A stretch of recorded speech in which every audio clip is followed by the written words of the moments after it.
उत्तर प्रदेश में विधानसभा सत्र जारी है और आपको बता दें कि सीएम योगी ने आज विधानसभा सत्र में विपक्ष को करारा जवाब दिया है।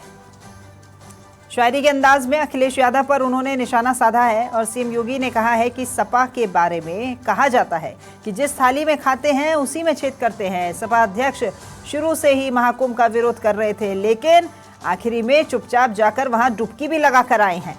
इसी के साथ ही योगी ने यह भी कहा कि महाकुंभ को लेकर तमाम दुष्प्रचार किए गए, लेकिन सनातनी आए हैं। 56 करोड़ लोग अब तक महाकुंभ आ चुके हैं।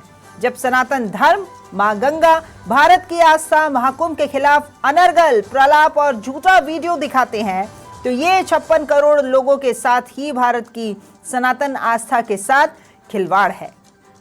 भगदड़ में जिनकी जान गई उन्हें श्रद्धांजलि देते हैं। जो लोग हादसे का शिकार हुए उनके प्रति संवेदना भी व्यक्त करते हैं। सरकार उनके साथ खड़ी है, लेकिन इसमें राजनीति करना ठीक नहीं है।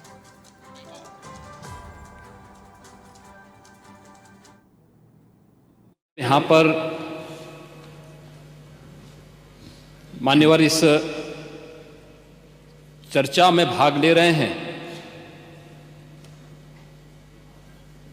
उस समय प्रयागराज में 56 करोड़ 25 लाख से अधिक श्रद्धालु मां गंगा, मां यमुना और मां सरस्वती की इस त्रिवेणी में आस्था की पावन डुबकी लगा चुके हैं। और जब हम सनातन धर्म के खिलाफ, मां गंगा के खिलाफ, भारत की आस्था के खिलाफ या महाकुंभ के खिलाफ कोई भी अनर्गल प्रलाप करते हैं, कोई झूठा वीडियो दिखाते हैं, तो इन 56 करोड़ लोगों की आस्था के साथ एक खिलवाड़ है, भारत की सनातन आस्था के साथ खिलवाड़ है। और मैं विनम्रता से कहूंगा कि आयोजन किसी पार्टी विशेष का नहीं था, किसी सरकार का नहीं था। मैं तो बार बार इस बात को कहता रहा हूं कि आयोजन समाज का है, सरकार पीछे है। सरकार सहयोग के लिए, अपने उत्तरदायित्वों का निर्वहन करने के लिए एक सेवक के रूप में हम लोग वहां पर हैं, और एक सेवक के रूप में अपने उत्तरदायित्वों का निर्वहन करने की हमारी जिम्मेदारी है। और उस निर्वहन के लिए हम लोग तत्परता के साथ अपनी जिम्मेदारियों का निर्वहन करेंगे, क्योंकि हमें अपनी जिम्मेदारियों का एहसास है। हमें भारत की सनातन परंपराओं के प्रति अगाध श्रद्धा का भाव है, और उन श्रद्धाओं को सम्मान देना वो हमारा दायित्व है। और ये हमारा सौभाग्य है कि इस सदी के इस महाकुंभ के साथ हमारी सरकार को जुड़ने का अवसर प्राप्त हुआ।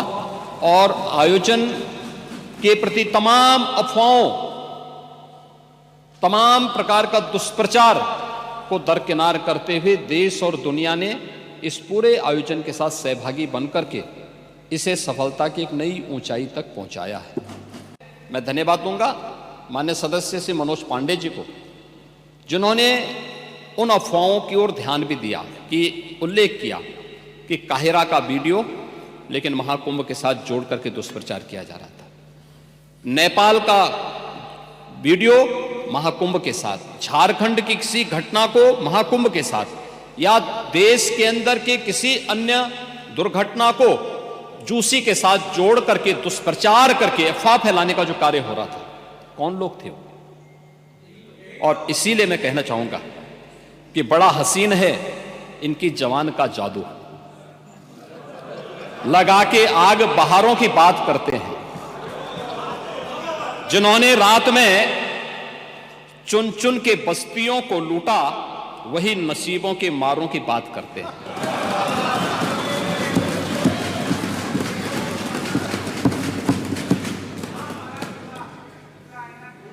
महोदय, ये उर्दू नहीं है, ये सब हिंदी है।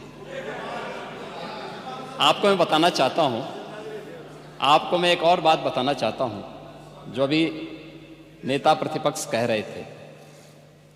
जब उत्तर प्रदेश की स्थानीय बोलियों को इस सदन में महत्व मिला, तो उनके द्वारा कहा जा रहा था, उन्होंने विरोध किया था, ठीक उनकी सोच है, ये समाजवादी संस्कार भी हैं कि हर अच्छे कार्य का विरोध करना है, हर अच्छे कार्य का विरोध करना है। तो उन्होंने कहा कि हिंदी इस सदन की भाषा है, तो हिंदी को तो हटाया नहीं। इस सदस्यों को एक छूट दी गई है कि वे किसी भी इन बोलियों में बोल सकता है, हिंदी में ट्रांसलेट की उसकी सुविधा मिलेगी। ये सुविधा है, थोपा नहीं गया है। दूसरा, भोजपुरी हो, अवधी हो, बुंदेली हो या ब्रज हो, पांडे जी इनकी लिपि भी देवनागरी है, कोई दूसरी लिपि नहीं है। संविधान के द्वारा घोषित जो व्यवस्था है उसी के दायरे में सारा कार्य हुआ है। आप जैसे उम्रदराज व्यक्ति को तो इसका स्वागत करना चाहिए, इसका स्वागत करना चाहिए। ओह, मैं इसीलिए कह रहा हूं, देवनागरी ही लिपि है और उसी दायरे में सारा कार्य हुआ है।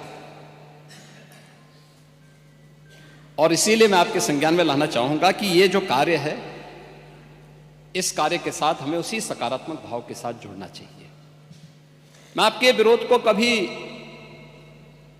उसका न मैं उपहास उड़ाता हूं, न मैं उसको बहुत उसके साथ जोड़ता हूं, क्योंकि मैं जानता हूं आपकी आदतों को। मुझे मालूम है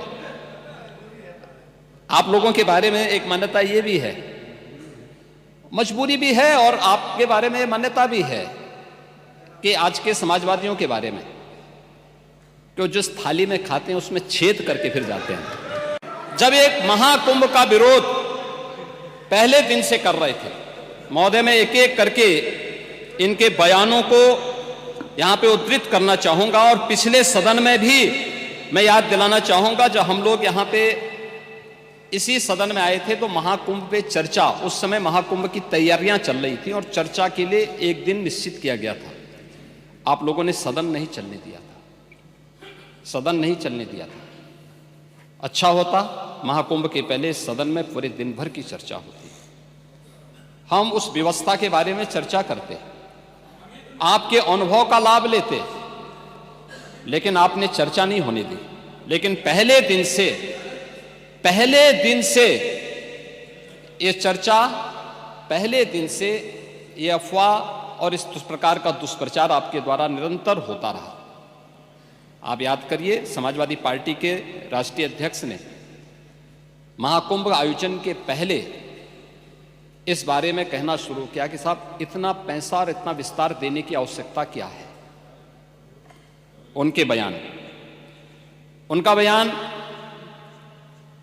कि हमारी सरकार से अपील है कि बहुत सारे बुजुर्ग जो 65 साल से ऊपर और 70 साल से ऊपर के लोग हैं स्नान नहीं कर पाए। उसके बाद फिर उनके बयान आए, जब शुरू हो गया। फिर लगातार अगर समाजवादी पार्टी के सोशल मीडिया हैंडल को देखें, वो आपके संस्कारों के अनुसारी भाषा का प्रयोग भी करते हैं, और जिस प्रकार की भाषा का उसमें प्रयोग किया जाता है, मुझे लगता है किसी भी सभ्य सोसाइटी के लिए वो भाषा कभी शोभा नहीं देगी। आप लोगों के अपने संस्कार हो सकते हैं, आप लोगों का अपना व्यवहार हो सकता है, लेकिन कोई सभ्य समाज और कोई सभ्य व्यवस्था सोसाइटी उसको कभी मान्यता नहीं दे सकती है। लेकिन उसके माध्यम से लगातार दुष्प्रचार किया गया।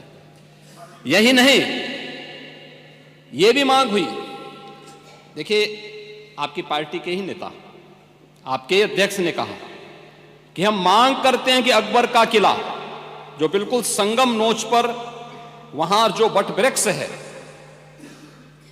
उसकी पूजा करते हैं, और सरस्वती नदी भी वहीं से निकलती है। आप देखिए, यानी अक्षय वट का नाम भी उनको नहीं मालूम। सरस्वती कूप को सरस्वती नदी कहते हैं, ये आपका जनरल नॉलेज है। आप ही के एक सहयोगी श्री लालू यादव जी कह रहे हैं, अरे ये सब कुंभ का क्या कोई मतलब है, फालतू का कुंभ है। यानी सनातन धर्म के इस महायोजन को वे फालतू उनको दिखाई देता है।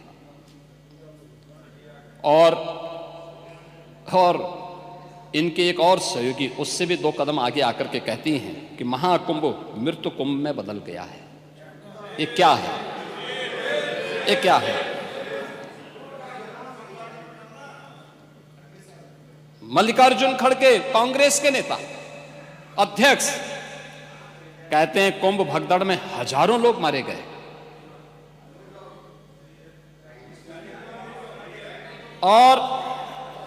और जया बच्चन क्या कहती हैं? ये समाजवादी पार्टी की नेत्री हैं। इस देश ने अभी सबसे बड़ा मुद्दा महाकुंभ भगदड़ की घटना है। उन मृतकों की सही संख्या बतानी चाहिए और जनता को सफाई देनी चाहिए। उन्होंने आगे क्या बात कही? उन्होंने कहा व्यवस्थाएं आम आदमी के लिए नहीं बल्कि वीआईपी के लिए थी। शवों को गंगा में बहा दिया गया, इससे पानी प्रदूषित हुआ है। यही पानी लोगों तक पहुंच रहा है और ये इस प्रकार के गैर जिम्मेदाराना बयान समाजवादी पार्टी, कांग्रेस, आरजेडी और टीएमसी के नेताओं के द्वारा सनातन धर्म के जुड़े हुए सबसे बड़े आयोजन के प्रति दिए गए। महोदय, मैं ये जानना चाहता हूं कि क्या सनातन धर्म का अनुयायी बनना या सनातन धर्म के किसी आयोजन को भव्यता के साथ करना क्या कोई अपराध है? उस आयोजन को उन सीमाओं के साथ, उस आस्था को सम्मान देकर के आगे बढ़ाना क्या कोई अपराध है? और अगर अपराध है तो हमारी सरकार इस अपराध को कर रही है और आगे भी करेगी। क्योंकि हम लोग ये मानते हैं सनातन धर्म इस देश का राष्ट्रीय धर्म है। सनातन धर्म की सुरक्षा में ही भारत के अंदर पल रहे हर मत और मजहब की सुरक्षा भी है और उनका सम्मान भी है और उनका गौरव भी है। और सनातन धर्म की सुरक्षा विश्व मानवता की सुरक्षा की गारंटी भी है। और उसके इतने बड़े आयोजन के साथ भेदभाव तो किसी के साथ नहीं हुआ। आप लोगों ने जो बात कही हमें ये सब बुरा नहीं लगता, इसलिए नहीं क्योंकि हम जानते हैं आपकी प्रवृत्ति है, क्योंकि हम लोग इस बात को मानते हैं कि संक्रमित व्यक्ति का उपचार हो सकता है, संक्रमित सोच का उपचार नहीं हो सकता। उसका कोई उपचार नहीं, वो अपने आप ही कुड़ता रहेगा। और इसलिए इस महान आयोजन को करने का अवसर हमारी सरकार को प्राप्त हुआ। और मेरा यह मानना है कि महान कार्य को 3 अवस्थाओं से गुजरना पड़ता है। याद रखना, उपहास से, विरोध से और अंततः स्वीकृति से। और स्वीकृति का इससे बड़ा प्रमाण क्या हो सकता है कि समाजवादी पार्टी के राष्ट्रीय अध्यक्ष भी जो शुरू से विरोध कर रहे थे अंततः चुपचाप जाकर के डुबकी लगाए। नेता प्रतिपक्ष भी हाँ, मैं अच्छी बात है, आपका अधिकार है, आपका अधिकार है ये, मैं तो आपको अधिकार दे रहा हूं। मैं ही कह रहा ना, नहीं 13 में आप नहीं जा पाए थे, क्योंकि 13 में जब आप जा रहे थे तब तक आपको फोन आ गया था, आप वापस हो गए थे, नहीं जा पाए थे। नहीं जा पाए, आप वापस आ गए थे। लेकिन इस बार आप गए थे, मुझे अच्छा लगा, आपने उत्तर प्रदेश सरकार की व्यवस्था की सराहना की और आपने मुझे प्रत्यक्ष नहीं लेकिन स्पीकर साहब को धन्यवाद दिया कि अच्छी व्यवस्था थी। और इसीलिए मैंने कहा ना, 3 अवस्थाएं उपहास की जिसको आप शुरू से उड़ा रहे थे, कुछ नहीं कर पाए तो आपने विरोध करना शुरू किया और विरोध करते करते आज मुझे अच्छा लगा कि आपने अपनी स्वीकृति भी दे दी कि हां अच्छा काम हुआ है, अच्छी व्यवस्था हुई है। ऐसे ही मोना जी ने भी किया। वो लोग विरोध कर रहे थे, फिर उन्होंने उसके बारे में तमाम प्रकार की बातें की। आज उन्होंने कहा कि इंफ्रास्ट्रक्चर का काम तो अच्छा हुआ। अच्छा, अच्छी बात है, क्योंकि काम हुआ है तो लोग बोलेंगे भी, क्योंकि लोग तो उन्हीं मार्गों से चल रहे हैं।